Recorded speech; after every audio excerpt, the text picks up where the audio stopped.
መንግስት ሹመኞች ጥንቃቄ እንድናደርግ መመክረው ነገር የምርጫ ወራት ነው።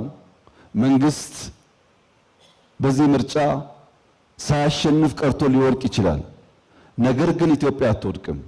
ያለቀ ሰዓት ነው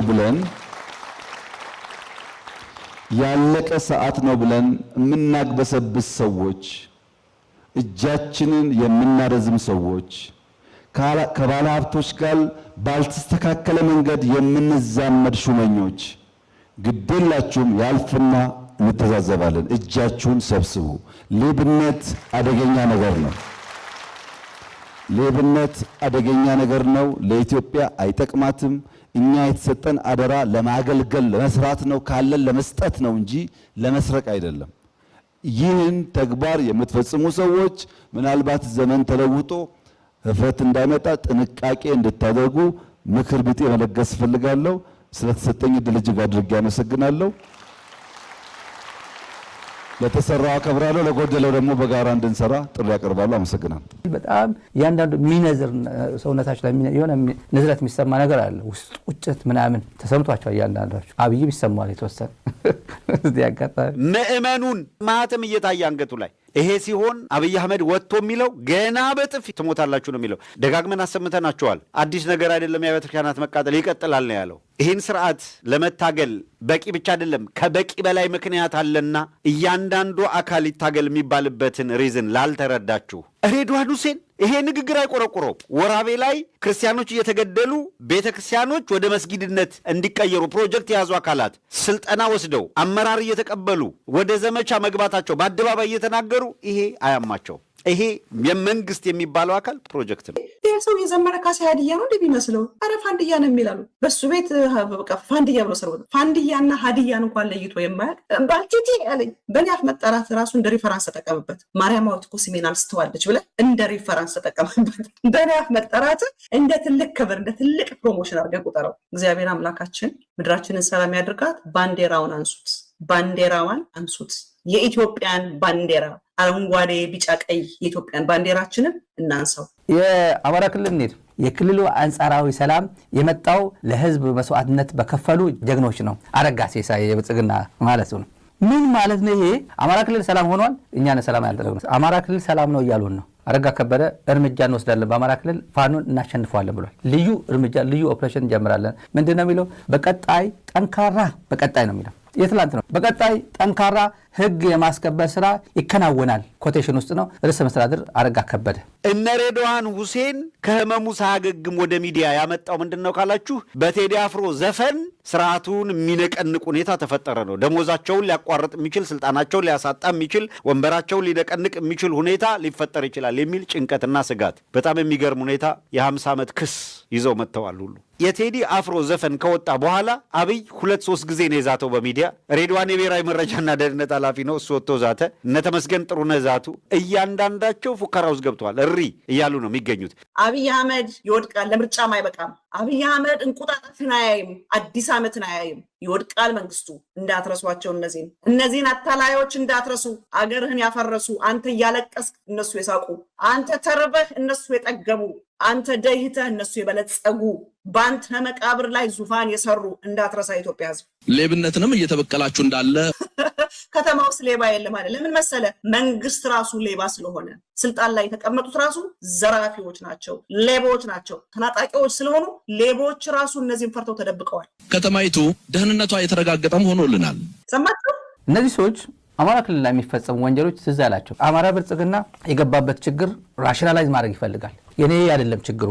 የሆነ ኮሽ ሲል እዚህ አካባቢ ወለጋ ኮሽ ሲል የህወሓት እጅ አለበት። ሀጫሉ ሲሞት አዳነች አቤቤ ያኔ ጠይም ነበረች፣ አሁን ቃላ ብላለች፣ አሁን ፈረንጅ ሆናለች። ትራምፕ ነው የምትመስለው። ትዝ ላይ ቪዲዮ ራሱ ማለት ነው። አዳነች ላይት ጎሎበት ይሁን ምናምን አይታወቅም። እርስ በርሳቸው ሲነጋግሩበት ግን ያኛ ሲያናግሩ በአፋን ኦሮሞ አለች። እስኪ ሬድዋንን እንስማው። እዚህ ላይ ኢትዮጵያ አንድ አይነት የምትሆንበት አካሄድ አብቅቷል። የአንድ አይነትነት ዘመን አብቅቷል አለ። እስቲ እንደው የአንድ አይነትነት ዘመን የሚባለው የትኛው ነው? አንድ አይነትነት ተብሎ የተፈረጀው የዘውዳዊ ስርዓት ከሆነ አይደለም እንጂ ከሆነ የአንድ አይነትነት ፖለቲካ አንድነት አንድ አይነትነት አይደለም። አንደኛ የ50 ዓመት የ60 ዓመት ፖለቲካ ለምን መምጣት ፈለገ ነው ጭንቀታቸው ነው የሚገርመኝ። በኢትዮጵያ ውስጥ አንድ አይነትነት ኖሮ ያውቃል ወይ? አሁን የቴዲ አፍሮ ሙዚቃ ነው ይሄን ያህል ጭንቀት የፈጠረው፣ ሌላ ነገር አይደለም። የቴዲ አፍሮ ሙዚቃ በህዝብ ውስጥ የፈጠረው መነቃቃት አዳክመነዋል ብለው የሚያስቡት የኢትዮጵያውያን አብሮ የመኖር ተስፋና ፍላጎት ድንጋጤ ውስጥ ከቷቸዋል። ከተማይቱ ደህንነቷ የተረጋገጠ ሆኖልናል። በቃ አዲስ አበባ ናት ለነሱ። የአማራ ህዝብ በድሮን እየተቀጠቀጠ ነው ያለው። አዲስ አበባ ናት አይደለ ደህንነቷ የተጠበቀው። ኦሮሚያ ክልል ላይ የሰዓት ማዕት እየፈሰሰበት ያለው፣ ትግራይ ላይ በተለያየ ክልል አያችሁ። እነዚህ ግብዞች አያችሁ ምን ያህል ሃይማኖተኞች እንዳይደሉ። ሰልጥነዋል የሚባሉ ሀገሮች በደህንነት ረገድ በጣም እየተፈተኑ ያሉበት ሰዓት ነው። እሺ አያችሁ፣ አደጉ የተባሉት በደህንነት የተፈተኑ ነው። ኢትዮጵያ ግን ሴኪውርድ ናት፣ ስቴብል ናት፣ ሰላም ናት። ከቦታ ቦታ መንቀሳቀስ ይቻላል። በሰላም ወጥቶ መግባት ይቻላል። ከአዲስ አበባ ተነስቶ ጎንደር ፕራይም ሚኒስተሩ ከጎንደር ጎርጎራ እኮ በጥበቃ ነው የምንሄድ ብሏል። አሁን የዳስጣልን ኢትዮጵያና አንተ የምትላት ኢትዮጵያ አንድ ነች። የቴዲ አፍሮን ለማለት ነው። አዎ የስድብ ናዳ ተወርድባቸዋል። ስድብ ተሳድቤ አላቅም። ኧረ ተው በእውነት ያሉት ስድቦቼ በሙሉ ምናምን በጣም ብዙ ስድቦቼ በሙሉ ዘመናዊ አይደሉም፣ ባህላዊ ስድብ ናቸው። ተሳድቤ አላቅም። በህይወቴ ከሞጣ ቀራኒዮ ጋር በጣም ነው የምንከባበረው። አንዳችም ቀን ተነጋግረንም አናውቀው። አማራ ክልል ያለውም ስካር አለ። ፋኖ ሲቀጠቅጠው ህወሓት ነው። አማራ ክልል ውጊያ ነው ያለው። ከፍተኛ ውጊያ ሰሜን ወሎ ውጊያ ነው ያለው። ምግበይ ጎጃም እየተዋጋየ ነው ይላሉ። 6 ቦታ ላይ ምግበይ ያገኘ እንትን ያደርጉታል። ፋኖ ሲቀጠቅጥ አዎ ፋኖ ነው የቀጠቀጠኝ ነው ማለት ያለብህ። ከሸከሸኝ ቀጠቀጠኝ ነው የሚባለው። እናት ወል ብትገባ አልምርህም ብሏል። ማን ዘመነ ካሴ ነው እንደዚህ ያለ። አምባሳደር ማሲንጋ የአሜሪካ አምባሳደር አማራ ክልል ሄዶ ጉብኝት አድርጓል። በመሰረቱ ስለ አንድ አይነትነት ከተነሳ የትኛው ዘመቻ ነበር በኢትዮጵያ ውስጥ ያሉ ወደ 29 የሚደርሱ ጎሳዎችን እያጠፋ አስሚሌት እያደረገ አንድ እያደረግኩ ነው ብሎ የመጣው የትኛው ነው? በወረራ ከተያዘው ህብረተሰብ ደግሞ አንተ የዚህ ብሔረሰብ አካል ተብሎ ተሰይሞ ይሄዳል። ይሄ ነው አንድ አይነትነት ወይስ በየቦታው የየራሱ ገዢ ባህል ይኑረው ግን ማዕከላዊ መንግስት ይኑረን የሚለው እሳቤ ነው? የትኛው ነው አንድ አይነትነት ሙከራ፣ የአንድ አይነትነት ጅማሮ ሊባል የሚችለው? ፕራክቲካሊ አሁን እየተደረገ ያለው ምንድን ነው? የሃይማኖት ነጻነት የሚባል ነገር እንዳይኖር አይደለም አሁን እየተሰራ ያለው? ምንም አይነት የሃይማኖት ነጻነት እንዳይኖር እንደውም ወጣ ፕሮሎት ይለዋል። አደንቋለሁ። ተው እንጂ። አዎ ለምን አስተሳሰቡም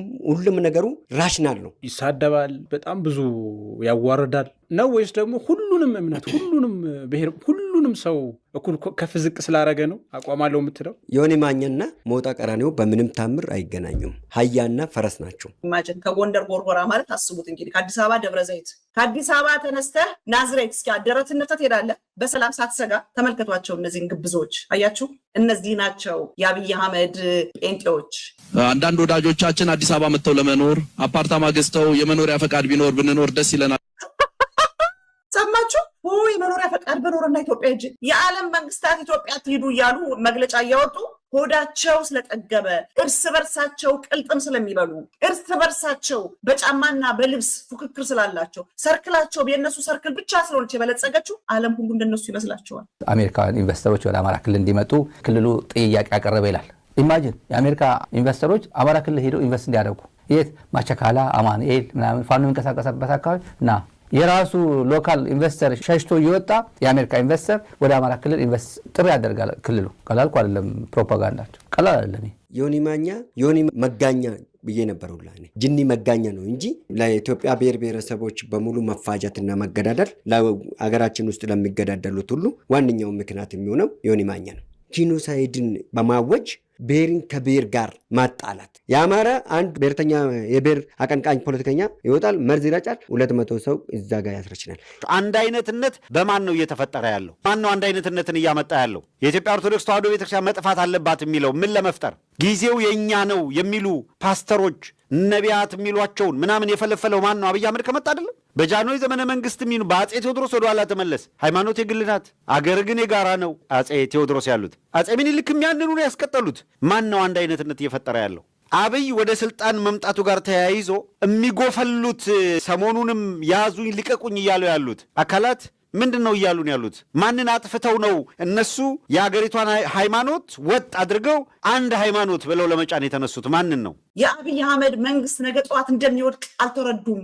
አብይን ለማስደሰት አያችሁ። እነሱ አዲስ አበባ ደህንነቷ ሰላም ይላል። የአዲስ አበባን ሰላም አስቡት፣ የአዲስ አበባን ደህንነት አስቡት። አብይ አህመድ ከቡሌት ፕሩፍ በላይ ቡሌት ፕሩፍ አልበቃው ብሎ በሄደበት ቦታ ሚስቱን ይዟት ነው የሚወጣ። ወዷት ነው የጥይት ማብረጃ እሷን ለማድረግ ነው መጀመሪያ አብይ አህመድ የተንቦታ ዝናሽን ይዟት የሚወጣው ወዷት አይደለም። ኦልዳት ፌክ በ50 ምናምን ዓመታቸው እንደ ቲኔጀር አክት የሚያደርጉት የእውነተኛ ፍቅር ሲኖርህ ትዳር ላይ ሪል የሆነ ሪሌሽንሽፕ ሲኖርህ you don't need show off ሴኪዩር ላቭ እንደሱ አይደለም። የአዲስ አበባ ልጅ ነኝ ይላል። አዲስ አበባ ሳይሆን አዲስ አበባ ነኝ ይላሉ። አዲስ አበባ ምንድነው? አዲስ አበባ በእነኚህ በኢትዮጵያኒስቶች በእነኚህ ፈላሻዎች በሚፈልሱት ከየክልል በሚፈልሱት ሰዎች አዲስ አበባዎች ዲኑ ሆኑ።